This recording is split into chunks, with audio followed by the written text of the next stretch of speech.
Hey guys, this is Randy over here, This is Mina. and we're here today to talk about if BL should be considered a queer genre. Now, I want to quickly start off by saying that I just started reading BL 4 weeks ago. I am completely new to the game. It's not really a game for me, but it's more like a experience, and definitely an interesting experience I've ever had in my entire life. How about and Mina over here? I've read BL for several years. Several years. Wait, isn't that illegal? Oh, anyways. Ignoring that. We want to be talking about if BL should be considered queer. And BL stands for Boys Love. And it's a genre within the manga community about two bishonens. Bishonen means beautiful young boys who fall Typically bishonens. Yep, who typically fall in love with each other. Yes. Within the BL genre, there's kind of a subcategory called Yaoi, which is typically the more explicit manga. It doesn't actually stand for anything, but a lot of people claim that it stands for Yamanashi, Ochinashi, Iminashi, which is no climax, no resolution, no meaning, or Yamete, Oshiri ga itai, stop my butt hurts. We want to go really diving deep and talking about whether BL should be considered a queer genre. And queer is considered non-normative, so what's not normal, what's not common. So we gotta quickly talk about where BL is from, and that's gonna be from the manga realm. And usually manga realm is famous for isekai, harem, last slice of life, shonen. What's the other big categories? Shoujo. Sports. I guess so. I mean, I should 21. I don't read barely any manga in general. But a lot of different kind of genres. So within the realm of the big mainstream ones, let's have some names like One Piece, Fairy Tail, Naruto. They're all shonen. That's all shonen. That Boku no Hero shonen too. What's not shonen? Shigatsu no Kimi no Uso. Your Lie in April. Yeah. Your Lie in April. Attack on Titan. So. That's also shonen. Whoa! As you can tell, shonen's definitely more Definitely. in more of a normative category. But regardless of that, though, High School Host Club. High School Host Club. Yeah. Natalia. But Fruit Basket. There we go. Finally got some. Senko-san, Konosuba. I don't know. I'm just listing out random animes I've heard. But anyways, though, within the manga realm, we're discussing if BL should be considered a queer genre within the manga realm. So let's dive right into it. So referencing the articles, they mainly talk about the stereotypes and the things about BL that happens a lot. You have the uke, and then you have the seme. And the uke is the one who gets inserted by, He's the insertee. insertee, yes. And then the seme is the one who is the inserter. Yes. And then generally the stereotypes within BL, according to the articles, are that in BL, the plot is usually the vehicle for the sex scenes that happen, or the romance, or the fandom cause. Oh, this is so hot, two boys kissing. That kind of stuff. And essentially what happens is the uke generally is not aware of their sexuality. So at first when they encounter the seme, they'll be oh, I don't know if I should have sex. And then after they have sex, oh, I don't know if I should do it. But usually falls in that category. And then usually it's fetishized a lot. There's a lot of romanticization and fetishization. Right. But a lot of the kind of common BL theme is because it's between two bishonen, these two beautiful boys. It's kind of deemed as hot. And it's okay because it's two guys. And it's hot. Yeah, that too. Yeah. So there's a lot of things about politics, about pedophilia, talking about fetishization of little boys, things like that. But that's again another category. Definitely another category. But our focus today is talking about if BL should be considered a queer genre. We keep emphasizing that, but when we talk about BL, those topics are going to come up a lot. So, anyways, we want to first talk about the first manga we read, which was Sekai-Ichi, World's First Love. Sekai-Ichi Hatsukoi. Yes. So, World's First Love is essentially about a gentleman who joins, who works for his dad's publishing company, but then transfers to another mangaka, and then Another manga company. Yep. Manga. My apologies, my English is not up to par today. But anyways, he runs in there, he sees the director, they're oh cool, everyone here's dying because they're all on the overtime deadline to push out a published manga. And then it begins off realizing later that the director is his old high school crush.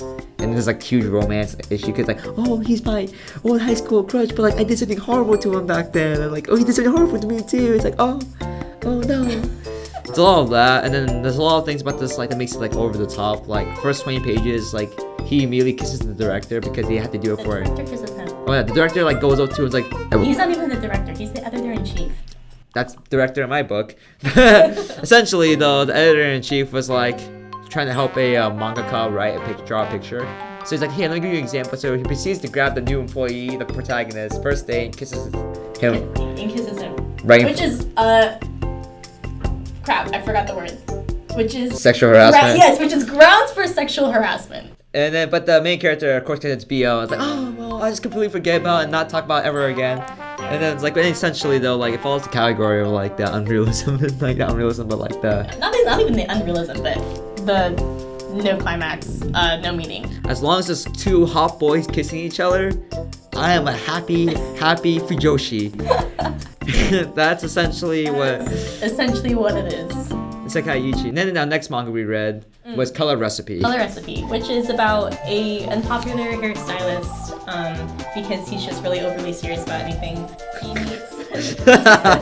He meets this other hairstylist who's really frivolous and sarcastic, and they start working together. One night, Fukusuke, the new employee, spends the night at Shokichi's place, who is the protagonist. Yeah, but let me do this part. Oh my gosh. No, when I read this, sorry, I have no background BL. When I read this scene, I was like, what the f? Anyways, so it was one night. He was sleeping. He had a terrible nightmare. It was sad nightmare about his past, about how much he was not traumatized, more like bullied for his lack of ability to do customer service correctly. But he was skilled. He was taken in by that current hair salonist, and he was so grateful. And then, proceeding to wake up immediately, Fukishi, this cool guy, decided it'd be a great idea to go on top of him and start masturbating right in front of his face, sticking his dick right into his eyeball. Oh my gosh. And essentially reaching climax right in front of his face. But then his reaction was, oh, I hate this guy now. Not. I mean, pretty much Shokichi comes to hate Fukusuke.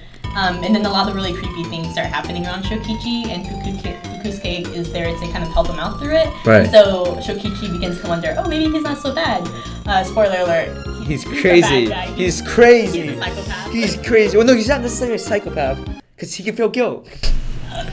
When he was raping him, but that's a whole, like, anyways, though, pretty like... much, Color Recipe has very prominent themes of rape, sexual abuse, manipulation, psychological abuse, and unlike other BL where a lot of the plot is used to fuel the sex scenes are like an integral part of, like, I guess, like, the sex scenes are an integral part of the story, but it's used to boost the plot. It really fuels the plot, so it's kind of different in that aspect. Yeah, it's opposite in Sekai-Ichi, where, like, the stereotype is, oh, the vehicle is the plot to the sex scenes of two boys kissing. No, it's more like the sex scenes as the vehicle for the actual plot.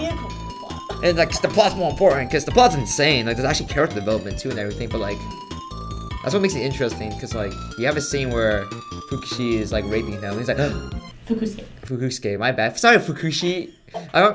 I'll just call him Fuku at this point, but Fuku here is raping Shoki-Ichi, torturing and raping him. He's like, realized, I can't get horny anymore because I'm guilty. And then that's when I realized, oh my god, this character development in a rape scene. And then that's... It's very odd. It's not like he doesn't become a better person. Yeah. There is development. Yeah. Which is what when you say that, like, specific, like, manga insane, that BL insane. Then our next one we read was Kaze.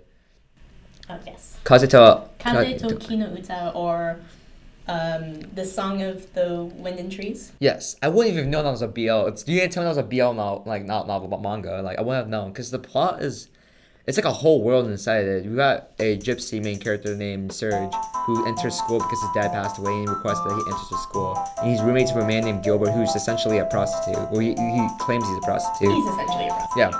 And it's basically a story about Serge, who is the uke, considered the uke, who's trying to help Gilbert. That's like, who is the uke, honestly, in this story? Is it even an uke? Oh. That's actually very debatable, whether or not there is an uke. Yeah, because in this story, there's just so many things happening in this story that you can't describe it. Again, the plot isn't a fuel for the sex scenes. Right. But the sex scenes, are definitely a fuel for the plot, which is so complicated. Right. It's just so much. Yeah, the best way to describe Kaze is Kaze like a shonen.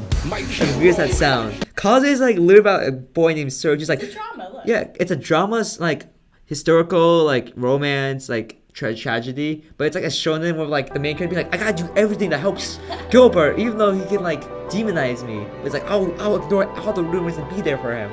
I'm just like, geez, like Serge. It's like what a hero. Well, like it's just so like. It doesn't feel like a BL when I read it. It just doesn't feel like it, right? Yeah, no, it definitely felt way deeper than like just Right. two boys making out. Yeah, it's taken in 1800 Europe. There is Latin. There is a whole French society. There's this culture, like all these cultural norms that are taken up within the story that like demonstrate. And it's really interesting. There are memes in it. There are racial aspects in it as well. There are definitely racial aspects. There's racism, like. There's this whole aspect of like how a woman should act and how a man should act and like things like that. But it's there's a lot of cultural like. Yeah, definitely. I feel like it reminds me of the person who wrote Daruma. I forgot his name. My brother's husband. Can you go talk to him? Yeah, that gentleman. Just gentleman. But like it kind of felt similar. But without the graphic sense. Of course. But the political kind of theme. Yes. I agree. Yes, he definitely this author who made Kaze did his research. Now, thinking about all three of those like BLs. Now we're going to talk about should BL be considered queer? Consider reading through all of those. Now, there's a spectrum to this. There's a spectrum. There is definitely a spectrum to this. Yes, as we mentioned, there are manga such as Sekai-Ichi Hatsukoi, which follow this very normative pattern that kind of fetishize. Romanticize not so healthy parts of a relationship between two bishonen characters. Very prevalent, the epitome of no climax, no meaning, etc. And then there's manga like Color Recipe, which have very dark, disturbing themes. And then there's like Kaze, where the BL is there, but it's historical. The meaning is so much deeper than that. Yeah, it's historical. Like it really like there's a lot of things about like friendship and like happiness and like trauma and history and like going past like all those things for like the sake of someone else in Kaze.